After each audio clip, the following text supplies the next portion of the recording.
Hello everyone, আসসালামু আলাইকুম। শুভ সকাল। কেমন আছেন সবাই? আমি আলহামদুলিল্লাহ আপনাদের বোন শাহরানু মোটামুটি ভালো আছি। আমি যে কোনো কারণে মানসিকভাবে একটু উইক, তো যাই হোক সেটা পাবলিশ করতে চাচ্ছি না, তবে কোনো এক সময় করব। আপাতত করতে চাচ্ছি না, যেহেতু আপনারা আমার মানে ফ্রেন্ড, আপনজনের মতোই সব কিছু যখন আপনাদের সাথে শেয়ার করি, ঘরের খুঁটিনাটি মানে থেকে শুরু করে একদম রান্নাঘর পর্যন্ত নিয়ে গেছি, তো আপনাদের সবার সাথেই শেয়ার করব।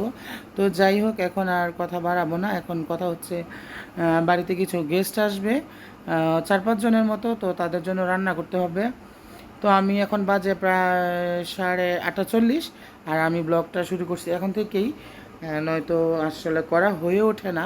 তো যাই হোক, আমি কিছুটা কাজ করে আসছি, আর কিছুটা কিছুটা বলতে পুরোটাই আস্তে আস্তে করব, একা একা যেহেতু করতে হয়। আর সবচেয়ে বড় কথা, আমার কারো কাজ পছন্দ হয় না। আমি সবসময় চেষ্টা করি একা কাজ করার জন্য। যদি আমার শরীরে দেয় বা আমার মন মানসিকতা ভালো থাকে, তাহলে আমি একাই করি। তো যাই হোক, এখন আমার ঘর দরজা একদম সব এলোমেলো হয়ে আছে, সবগুলা গোছাবো আগে, রান্নাটা আমি বসাই দিয়ে তারপরে। তো এখন আমি কিছু কাটছি, আর কিছু বাকি আছে, বাজার থেকে অনেক কিছু আনানোর বাকি আছে, তো সেগুলো সবার সাথে শেয়ার করব। তো সবাই ভিডিওটা স্কিপ না করে দেখতে থাকেন, আর আমাকে দয়া করে সাপোর্ট করতে থাকেন। তো চলেন দেখি আজকে কী কী কাটছি। আমি মাংসের জন্য সব কিছু কাইটা রাখছি। এই যে এটা হচ্ছে গরু মাংসের জন্য, আলু কাটছি, এখানে যত মশলা আছে সব নিয়ে নিচ্ছি। আর কালকা আব্বাস সিলেট থেকে আনারস আনছিল, আনারস কাইটা নিলাম। মানে আনারসগুলো এত বেশি টেস্টি যা বলে বোঝানো যাবে না, মূলত আমার কাছে ভালো লাগছে, মিষ্টি সোজা কথা। তো এখন আমি রান্না বসাই দিব। আর এই যে গরু মাংস কাইটা রাখছি, মুরগি আনাবো বাজার থেকে, ডিম টিম যা আছে সবগুলো ঘরেই আছে। তো ভিডিওটা স্কিপ না করে সবাই দেখতে থাকেন। ডাল রান্না করব, তো আমের দিনের সিজনে আমের টক যদি না খাই তাহলে ভালো লাগে না। তো ভাবলাম একটা আম নেই, তো 2টা আমই দেখা যায় আসছে, একটা আম নিয়ে যাবো এখান থেকে এখন। এই যে 2টাই আসছে, যদিও পোলাপাইন রাখবে না সেজন্যই নেওয়া, নয়তো আম 2টার থেকে একটা আম নিতেছি। আমার খুব কষ্ট হচ্ছে, কারণ হয়তো দেখতাম কীরকম হয়। এই জায়গাটা আমার, এই যে একটা পেরে ফেললাম, এখন এটাই ডালে দিব, আর একটা থাক। ডিম বোনা করবো, আর এই যে আলু সিদ্ধ করছি, আলুর ভর্তা করব। তো সিদ্ধ করার শেষ, আমি এখনও নাস্তা করি নাই, এখন ওইটা হলে ডালটা বসাই দিব। মাংসের মধ্যে হলুদ মরিচ মাখায় রাখছি, মাছের মধ্যে হলুদ মরিচ মাখায় রাখছি, ডিমের মধ্যে হলুদ মরিচ মাখায় রাখছি। এখন টমেটোগুলো ডালে দিয়ে দিব। আর এই জামটা ডালের জন্য কাটছি, টমেটোটা সিদ্ধ হলে তারপরে ডালটা গোটা দিব। ওকে, মুরগির মাংস কষাইতেছি। মুরগির মাংস কষানো হলে ডিমটা বোনা করবো। ওরা রান্না করে শেষ।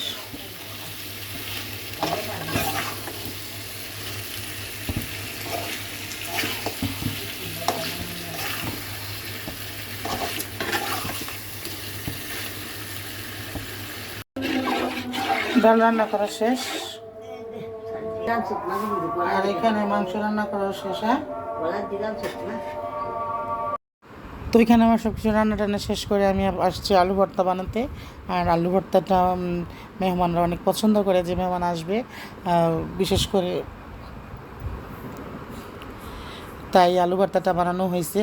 আর আমার হাতের আলু ভর্তাটা আমি সবসময় বলি একটা নাম আছে, সে মানে সবাই টেস্ট বলে আর কি, আমার হাতের আলু ভর্তাটা খেতে চায়। আমার চাচি, আমার ভাই, মানে সবাই আমার হাতে আলু ভর্তাটা একটু বেশি প্রশংসা। আর এখানে সালাদ টালাদ কাইটা মানে একদম সব কিছু, everything is fair and lovely. খালি মেহমান আসবে আর খাবে। ডিম বোনা করলাম, আলু ভর্তা বানাইলাম, গরু মাংস, মুরগির মাংস, মাছ ভাত, ফ্রাই, সালাদের জন্য লেবু টেবু একদম সব কাইটা ওকে করে রাখছি। আর এখানে গোসল করার পরে আমার এত খারাপ লাগতেছিল, না সরি, গোসলের আগে আমি বাঙ্গি খাইছিলাম, যদি আমি খাই না, তারপরে 2টা টুকরা খাইছিলাম, দিয়ে গেছে বড় ভাবি, সেজন্য আর চাইছিলাম আর কি ঠান্ডা হওয়ার জন্য, বাট ঠান্ডা হইতে পারে। দুপুরে খাবার নিয়ে বসলাম, সবাই তো চলে গেছে, গোসল করে আসলাম, এক বালতি কাপড় দিলাম, পরে দুপুরে খাবার খেতে বসলাম। ডিম ভুনা নিছি, আলু ভর্তা নিছি, মুরগির মাংস নিছি, ডাল নিছি, গরু মাংস নিছি। খাইতেছি শুধু আলু ভর্তা, ডিম আর মাছ ভাজা। তো খাওয়া দাওয়া শেষ করি আগে। তো এখন বাজে রাত 11টা আসতে।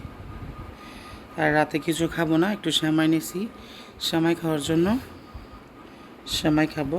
একটা বাটি দৌড়িয়ে সেমাইটা তোমার দিতাম। তো সেমাইটা খেয়ে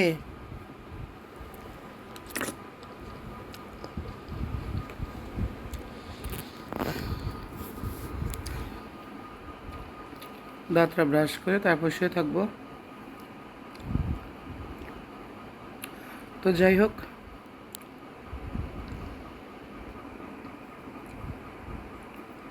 সবাই ভালো থাকবেন, আর দয়া করে আমার পেজটাতে একটা ফলো দিবেন।